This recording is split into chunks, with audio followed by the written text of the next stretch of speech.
This video will be looking at Worksheet 6 covering Chapter 7 on hypothesis tests. And this will be the first time that we really have to show quite a bit for these tests. Generally, I have students show a five-step process, which could be two different five-step processes, but I'm generally going to show the one that we did the lectures on, but then I'll mention in the calculator the p-value version where you can do it slightly differently. Okay, so let's jump into a couple of these problems and we'll see what the process looks like. So fast food outlet claims that the mean waiting time in line is less than 3.4 minutes. So this less than 3.4 minutes, this is telling us that that's going to be our alternative hypothesis. So it doesn't have the or equal to part. And so the null hypothesis will be the opposite of that, so greater than or equal to. So we could actually just go ahead and jump into that and do step one. So we have the null hypothesis and the alternative hypothesis. And this is telling us the alternative, that the mean waiting time is less than 3.4. And it's also their claim. So we can put in parentheses next to it that this is our claim. And so that means the null hypothesis is that it's greater than or equal to 3.4. So remember, the null hypothesis always contains either equality or the or equal to, so some sort of equality. Okay, let's read the rest of it. A random sample of 60 customers has a mean of 3.3 minutes with a standard deviation of, population standard deviation, again, that's important, of 0.6 minute. At level significance, alpha is 0.05, we want to test the fast food outlet's claim. So let's write down more things that we know. The sample is 60. The average from that sample was 3.3, so x bar is 3.3. So far this part, writing these things down is similar to the confidence intervals. We're being told sigma, the population standard deviation, is 0.6. So that means we know we're using z-scores if the sigma is known. Okay. Now in step 2, we find the critical value. And similar to finding the ZC from the confidence intervals, we're going to be using table F. So we're going to take this 0.05 and you look for the one-tailed test because the less than is one-tailed. It's the not equal to that gives you two tails. So less than or greater than are both one-tails. So 0.05 with one tail, you look for that column. And you go all the way to the bottom because we're looking for a z-score. And so this gives us 1.645 at the bottom of that table. And because it is a left-tailed test, it's actually going to be negative. And so we can also draw a picture of our normal distribution here. And of course, that's what gives us our two tails. And the 1.645 we'll put here, negative 1.645. is our critical value, which means everything in that tail is what we call the rejection region. So if we get a test statistic in that tail, we're going to reject the null hypothesis. Otherwise, we will fail to reject it. So that brings us to step 3, where we find the test statistic. This is something similar to the margin of error in the confidence intervals. It's something that changes as we go. But this formula is just the z-score formula, or the z-score formula with that square root of n involved. So in this case, it would be x bar minus mu. So 3.3 minus 3.4, mu is this 3.4 here, over sigma, so 0.06, divided by the square root of n, square root of 60. So that's really our usual z-score formula, the central limit theorem version, we had the square root of n. And so this comes out to be negative 1.29. And we'll start circling things. So we've got our critical value, and we got this value, the test statistic. Now we look at where the test statistic is on our distribution here, and it's not there. It's not in the tail, right? Minus 1.29 is not in the tail. So that brings us to step 4, where we fail to reject the null hypothesis. So step 4 is make the decision. And it's either rejecting the null hypothesis or failing to reject it. And then step 5 is also very important. We want to interpret what that means to fail to fail to reject the null hypothesis and tie it back to the claim. So whenever you fail to reject, that means your evidence is not statistically significant. So you would say there is not enough evidence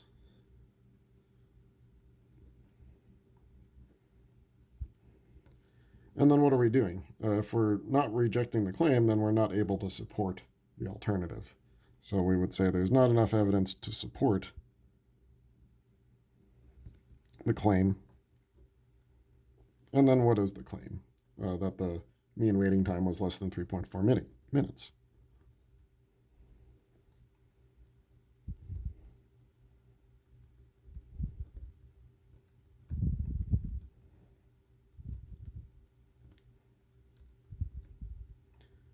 And you can paraphrase this however you want, but the important part of the phrase is here, and then tying it back, you could say at a level of or at a 5% level of significance. You could put more in it, of course, but this is an example of what I'd like to see for that fifth step.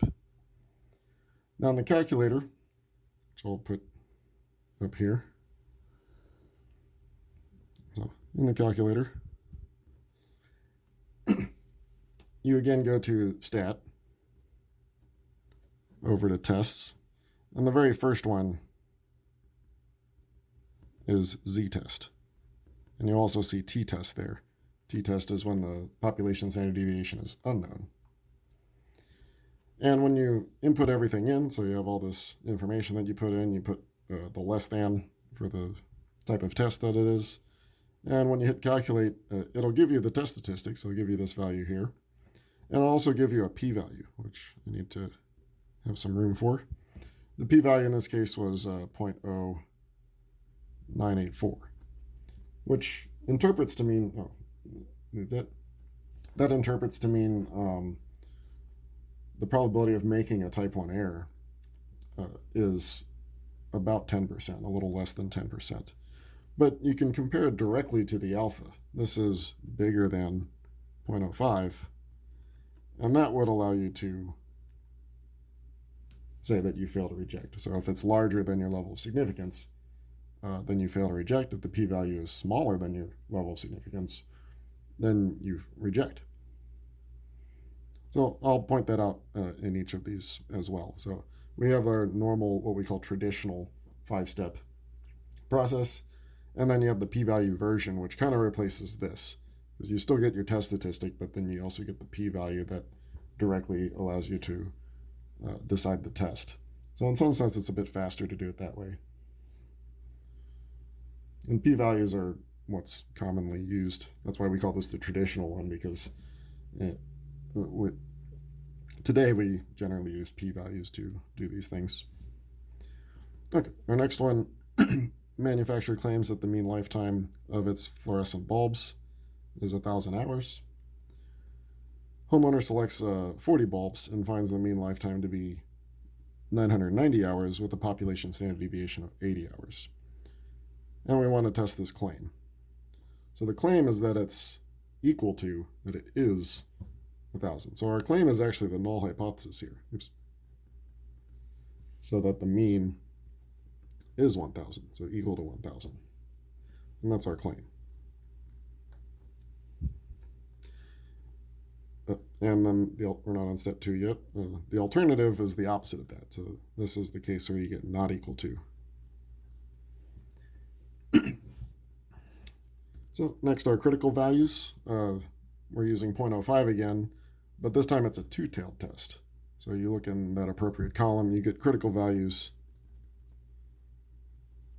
of plus or minus 1.96. Since it's a two-tailed test, you get 2 of them, but they're equal. And so our picture, with our normal distribution here, we have 2 tails, one at minus 1.96 and one at plus 1.96. So these are our 2 tails, these are our 2 rejection regions. let's put everything else. N is equal to 40, number of bulbs.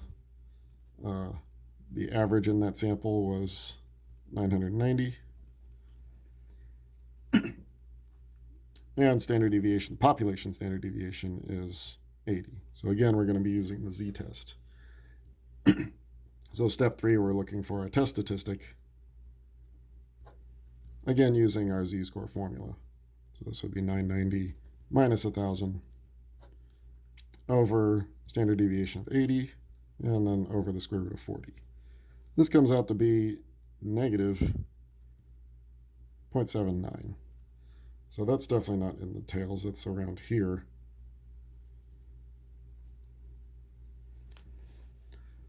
So once again, we can't reject. So step 4, we fail to reject. I think the first 3 of these are fail to reject, and then we start seeing one that's reject. So once again, there is not enough evidence, since we're not rejecting.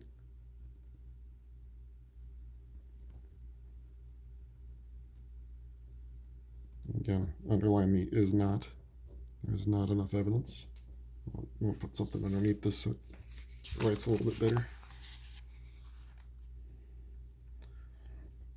Of what? To reject. There's not enough evidence. The claim here is the null hypothesis, so we're failing to reject it. So there's not enough evidence to reject the null hypothesis, which is the claim, that the lifetime is 1,000 hours. That, or you can say the mean lifetime.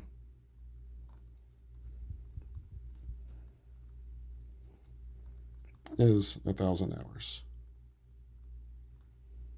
Circle that. And if you did the same z-test here, you would have gotten a p-value, I'll just say p, of a fairly large 4292. That's definitely a large p-value compared to what you would normally have to get to be able to reject, because our level of significance is 0.05, so that's a lot bigger than 0.05. So that still tells us that we're not rejecting the null hypothesis here. and with good reason. That's a 43% chance of making the wrong decision here. So I definitely don't want to do it here. Okay, next, local group claims that police issue more than 60 speeding tickets a day in their area. To prove their point, they randomly select 2 weeks, so 14 days. That's what we're seeing here. N would be 14.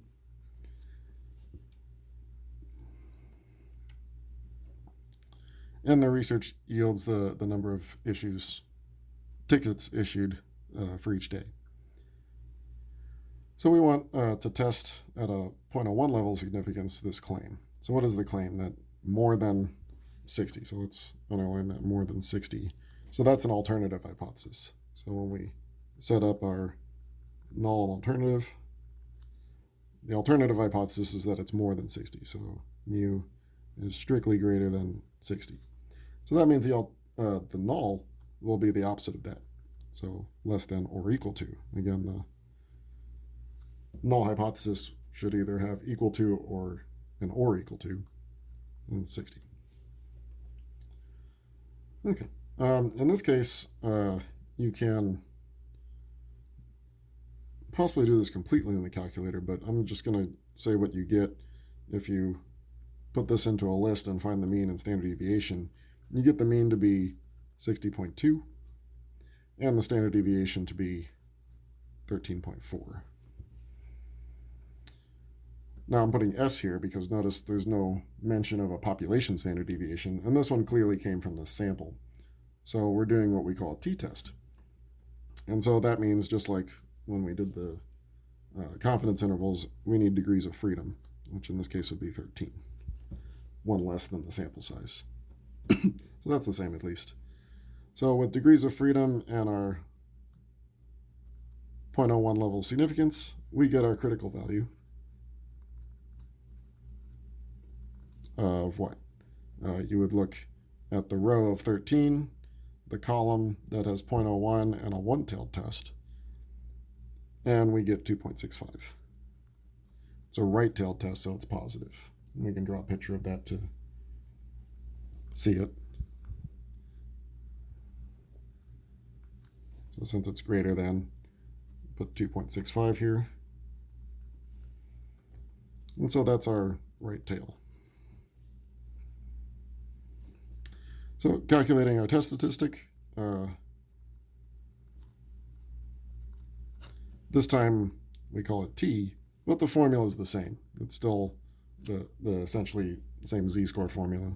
So this would be the 60.2, the x bar, 60 is mu, standard deviation. So instead of sigma, we put s, but again, still a standard deviation, divided by square root of n, so square root of 14. This came out to be 0.06. So that's like almost dead center. So clearly not in the tail. So once again, we're not rejecting. So yeah, unfortunately, these first three were all fail to reject, but we will see some rejection coming up. And so, once again, not enough evidence. So there is not enough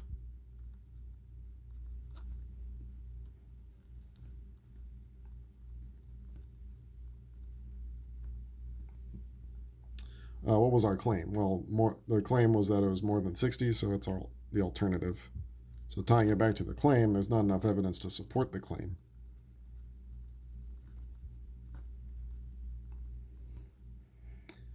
That police issue more than 60 speeding tickets a day. That support the claim that the police issue more than 60 a day. Well, 60 speeding tickets a day, but again, you can kind of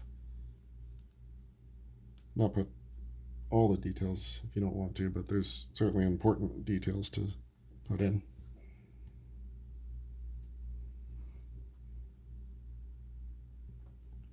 Okay, let's look at the next page. Oh, I forgot to say in the calculator. So in the calculator, I'm not going to say stat and tests. You're going to be doing that a lot. So back stat and tests, and this time you'll do the t-test, which is the second option under those tests. And this time the p-value is 0.4766. So a lot bigger than 0.01, which was our level of significance. So once again, that tells us that we're not rejecting. All right, let's circle these parts too. Okay, moving on. The next one, a trucking firm suspects that the mean life of a certain tire it uses is less than 35,000 miles. So less than 37,000 miles is our claim. So that's another alternative hypothesis. So if we start setting this up, we have that this is less than 35,000. So that means the alternative is the opposite of that, greater than or equal to 35,000. To check the claim, the firm randomly selects and tests 18 of these tires to get a mean lifetime of 34,450 miles and a standard deviation of 1,200 miles. So at a 5% level of significance, we test this claim. So writing down things we know n is 18. We know that the mean from that sample is 34,450. And we're told the standard deviation, but notice it's in the same sentence as the sample that we're talking about. So this is going to be S. So that also tells us that we'll be using a t-test again. So if n is 18, we need the degrees of freedom, which will be 17. So 17.05 is our level of significance and a one-tailed test. In table F, that gives us our critical value.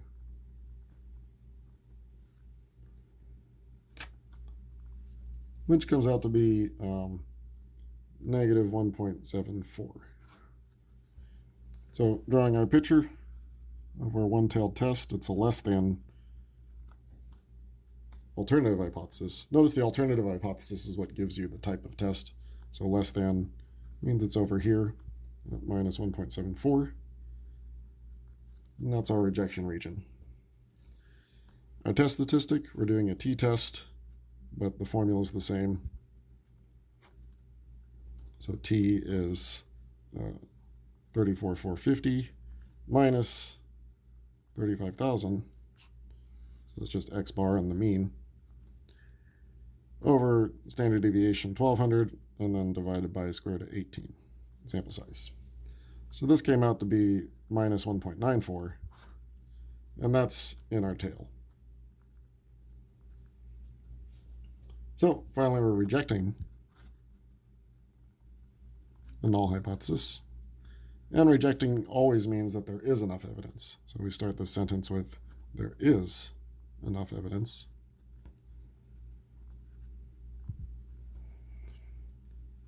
Tying back to the claim, if we're rejecting the null, we're supporting the alternative. So there's enough evidence to support the claim. And what are we supporting? That the tire lifetime is less than 35,000.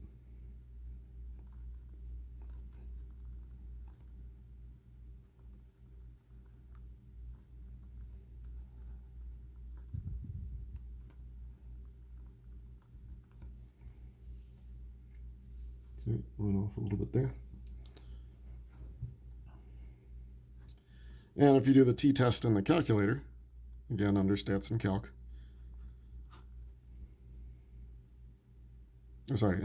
under stat and test, you look at t-test, we get a p-value of 0.0343, and this time it's less than our level of significance, which is what we need to have happen to reject. So that gives us the conclusion to reject. So again, if you do the p-value version of this test, you can put that instead, sort of replacing step 2. Okay, next one. Telephone company claims that 20% of its customers have at least 2 telephone lines. Company selects a random sample of 500 customers and finds that 88 have 2 or more telephone lines. So the 5% level of significance tests the company's claim using the critical values and rejection regions. Although you could still use the p-value method here. So what's our claim? Claiming that 20% of its customers, so not more than or less than, just exactly 20%. So that's a null hypothesis, but we do this differently because it's a percentage, or it's a proportion. So we say p is equal to 20%, or 0.2. And that's our claim here. And so the alternative has to be the opposite of that, that it's not equal to 0.2. Let's write down the information we know. The n is 500. 88 of them had more telephone lines, so it's feeling like a proportion interval. So the x, or binomial distribution problem, so our successes, x is 80. And then dividing, we get p hat to be 0.176. So about 17.6% in that sample. We're claiming 20%. So let's get our critical value. Since we're doing a proportion test, similar to like the proportion intervals that we saw, we're going back to z-scores. So a 5% level of significance, a two-tailed test.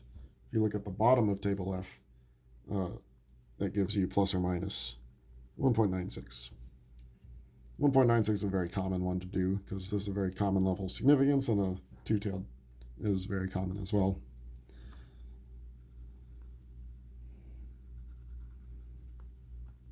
Okay, so we have our two tails at minus 1.96 and positive 1.96. And now we get our test statistic. Now we get definitely a different looking formula. Similar to when we were doing the confidence intervals for proportions, we had a different formula for the margin of error. This time it's p hat on top. So p hat minus p. So 0.176 minus 0.02. And on the bottom, you have the square root of PQ over N. So square root of P, which is 0.2, Q, which is 0.8, and then divided by N, which is 500. This comes out to be minus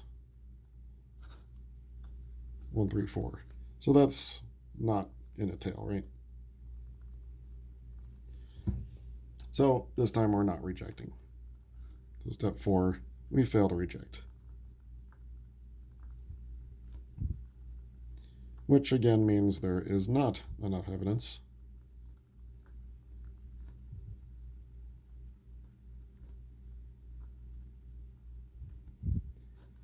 And the claim is the null. We're not rejecting the null, so we're not able to reject the claim.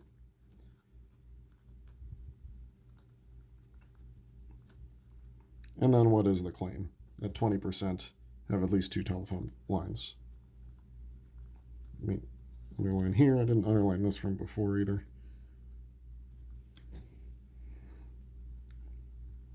20% have at least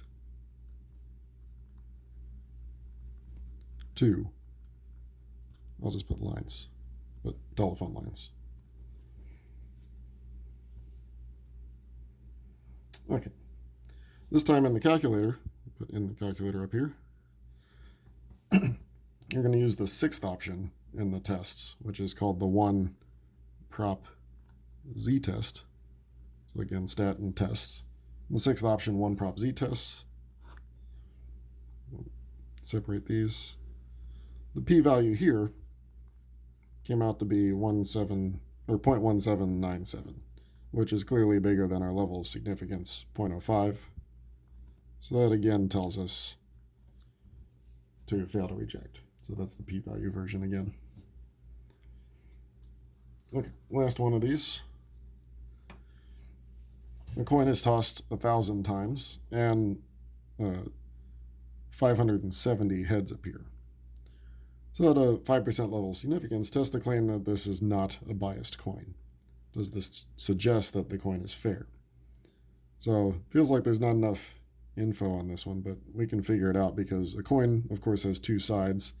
You'd expect if you flipped a coin 1,000 times and it was fair, then it would come up heads 500 times. Now, if you do this in practice, you'll notice it won't come up 500 times, or even if you do it 100 times, it won't come up 50 times. It might be 53 or 48. So if it's close, probably fine. But what does it mean to be close? That's why we do these hypothesis tests, because close might be fine, but we want to get an idea of what's not close, or not close is these tails. So let's write down what we know. We have n is 1,000. That's how many times we tossed. And our success here is getting heads, so 570. What we don't have yet is a number to match the claim. The claim is that it's not a biased coin, which means that it's fair. Well, if it's fair, then it would come up heads 50% of the time. So that's our null hypothesis here, is that the proportion of heads is fair. It's 50%. And that's our claim, that it's not biased.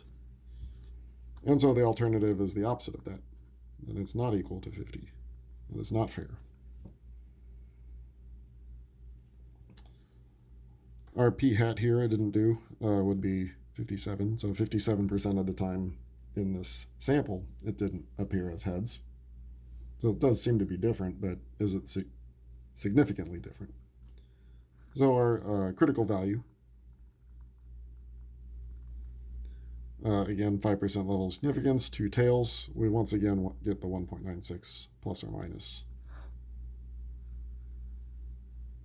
So we have our 2 tails separated by plus or minus 1.96.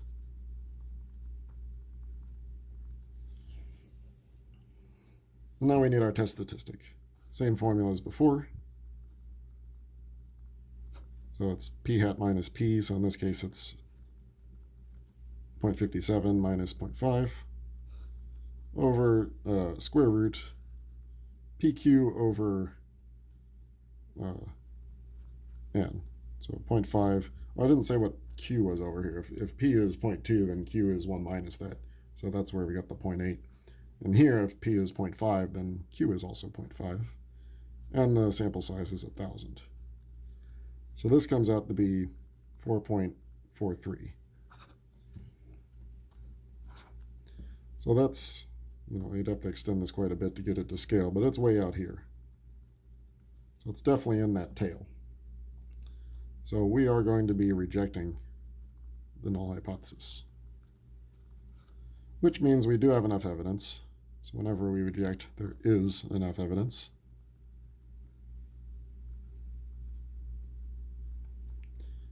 Two, and the claim was the null hypothesis, so we have enough evidence to reject that claim. And the claim was that it was not biased. So reject the claim that it's not biased, that it's not a biased coin. I'm sorry, I put that in the wrong order. It is not a biased coin. That feels like a double negative. Grammatically, this is correct. It just feels wrong somehow. But it would basically be saying that you're saying this coin is not fair, which I think is why they had the second part of the question here. We would conclude that the coin is not fair.